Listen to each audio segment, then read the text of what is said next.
김경은 코드 설명 발표하겠습니다. 저는 예전 2011-12년도에 키오스크를 통해 자전거를 되어 있었던 데이터를 가져와 분석과 예측을 해보았습니다. 학습용과 테스트용 엑셀 파일을 따로 준비하였고 학습용 데이터를 바탕으로 테스트 데이터의 자전거 대여량을 예측해 보았습니다. 코드를 보자면 일단 첫 번째로 필요한 라이브러리를 이런 식으로 임포트해 주었습니다. 이 부분은 그래프에서 격자로 숫자 범위가 눈에 잘 띄도록 GG 플러스 스타일을 이용한 부분도 있고 마이너스 폰트가 꿰지는 문제에 대해서 대처를 한 부분입니다. 이 부분은 그래프의 한글 폰트를 사용하기 위해서 나눔 고딕으로 폰트를 설정한 코드입니다. 판다스를 이용해 학습용과 테스트용 데이터를 가져왔고 펄스데이츠는 이용하여서 데이터 타임 형식으로 가져왔습니다. 피처 엔지니어링을 위해 펄스 데이트로 데이트 타임을 데이트 형태로 가져왔었는데 이 데이트 타임을 좀 세분화해서 나누어준 부분이고, 그리고 이 부분은 트레인 데이터에 대해 세부적으로 보기 위해 사용해 본 것들입니다. 트레인 데이터 중 기원에 대해서도 자세히 한번 봐봤고, 트레인 데이터 중 너린 데이터는 없는 것도 확인해 보았습니다. 웹플러리에서 서브플롯을 2개의 행과 3개의 컬럼을 갖도록 설정해서 밥플롯을 이용해 다음과 같이 확인도 해보았고, 간단하게 보자면 연도별 대여량으로 봤을 때 2011년보다는 12년이 훨씬 많은 것으로 보아 홍보를 잘한 것 같고, 월별 대여량을 봤을 때 날씨가 추울 때보다는 따뜻할 때 대여량을 많은 것을 볼 수 있습니다.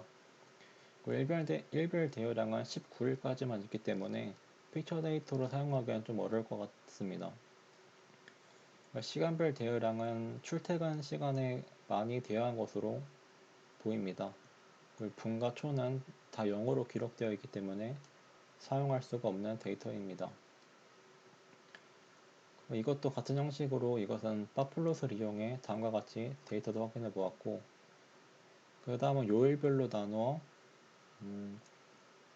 5개의 로우를 줘서 5개의 그래프를 모아서 이렇게 그려보았습니다. 포인트 프로를 사용하였고 시간대별 대여량을 각각 구해본 부분입니다. 월별 데이터들을 한번 모아서 2011년과 2012년도에 이렇게 연과 월을 붙여서 봐보았고,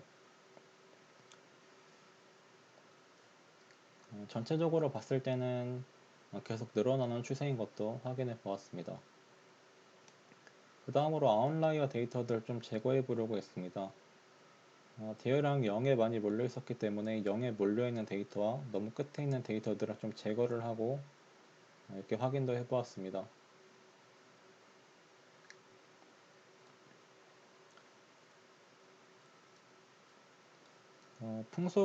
이 부분은 풍속을 시각화한 부분입니다. 풍속 데이터를 시각화해 보면 0에 굉장히 많은 값들이 모여있는 것으로 보여지는데, 데이터들을 봤을 때 0의 데이터가 많이 몰려 있다는 게 아마도 측정이 되지 않는 데이터들을 0으로 다 넣어준 것이 아닐까 싶습니다. 그래서 이 0인 데이터들을 좀 값을 보정해주면 예측하는데 좀 더 도움이 될 것 같았습니다. 그래서 풍속이 0인 것과 아닌 것들을 나누어서 머신러닝으로 예측을 해서 풍속을 넣어주도록 했습니다. 풍속이 0인 것이 그 테스트 데이터셋이 되고 0이 아닌 것은 이렇게 트레인 데이터셋이 되어서 피처는 피처를 선택하고 랜덤 포레스트로 예측을 해보았습니다.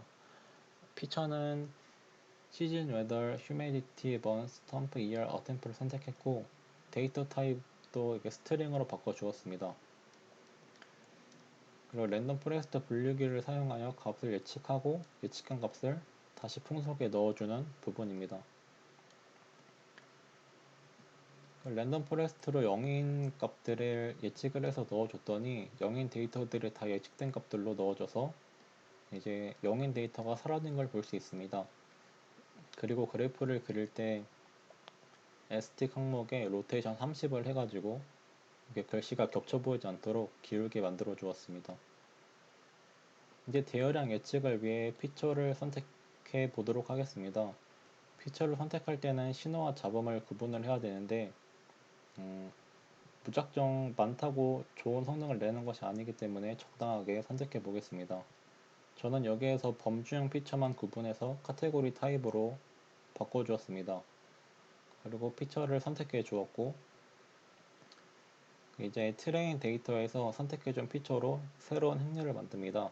x트레인이라는 데이터셋으로 새롭게 데이터셋을 행렬을 만들고 그리고 텍스트 데이터셋 같은 경우에도 똑같은 피처를 바탕으로 데이터셋을 만들었습니다. 이것은 레이블 데이터도 가져와서 y트레인에 담아 두었습니다. 레이블이 될 데이터는 이제 트레인 데이터에 있는 카운트 값이 됩니다. 이 값을 바탕으로 텍스트의 그 값을 예측을 할 것입니다. 저는 RMSL이라는 평가 방법을 사용했고 0에 가까울수록 그 점물도가 높고 오차가 클수록 0에서 멀어지는 값이 나옵니다. RMSE 방식은 오차를 제곱해서 평균한 값의 제곱근으로 값이 작을수록 점밀도가 높습니다. 이 코드는 RMSE 평가 방식을 정의하는 계산법에 관한 코드입니다. 저는 모델을 예측하는 방법으로 3가지 회귀 모델과 2가지 앙상블 모델을 사용해서 예측을 해봤는데 빠르게 한 번씩 살펴보겠습니다. 처음으로 선형회귀 모델 같은 경우에는 가장 간단하고 오래된 알고리즘으로 다음과 같이 학습하고 점수를 내보아서 평가를 해봤더니 RMSE 밸류 값이 0.97이 나온 것을 확인할 수 있었고 이 부분은 리치 모델을 사용한 부분인데 리치 모델은 회계를 위한 선형 모델이고 가중치 모든 원소가 0에 가깝게 만들고 모든 피처가 주는 영향을 최소화하는 모델입니다. 이렇게 코드에 보이는 맥스 이터레이션은 그 반복 실행하는 최대 횟수를 의미하고 저는 3000번까지만 횟수를 넣어 주었습니다. 알파 값들을 바탕으로 그 최적의 알파 값을 그리드 서치를 통해 찾습니다. 위에서 사용한 리니어 리그레이션 학습 때와 마찬가지로 1을 더한 값에 로그를 씌운 값을 넣어서 학습을 시켰고 학습시킨 값을 확인해 보면 최적의 알파 값은 0.01이 나왔고 RMS의 밸류 값은 0.97이 나온 걸 확인했습니다. 학습시킨 데이터를 예측하고 그 결과를 시각화해서 보여준 그래프고요. 그 다음은 리소 모델을 가지고 학습을 해보았고 이렇게 라쏘 모델을 가져와서 해보고 라쏘는 선형 회귀와 교재를 적용하는 대안이라고 합니다. 마찬가지로 그리드 서치를 이용하여 최적의 알파 값을 찾아주고 마찬가지로 1을 더한 값에 로그를 씌워서 x트레인과 y트레인 값을 학습을 시켰고요. 그 예측한 값에 베스트 값을 찍어보니 0.0033이 나왔고 RMSE 밸류 값은 0.97이 나온 것을 확인하였습니다. 마찬가지로 시각화를 해보았고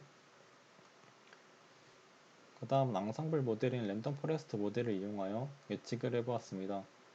코드상에 again 에스티메이터는 값을 키우면 앙상블의 트리가 더 많이 추가되어 모델의 복잡도가 커지고 훈련 세트에서의 실수를 바로잡을 기회가 많아지지만 너무 크면 모델이 복잡해지고 오버피팅이 될 수 있습니다.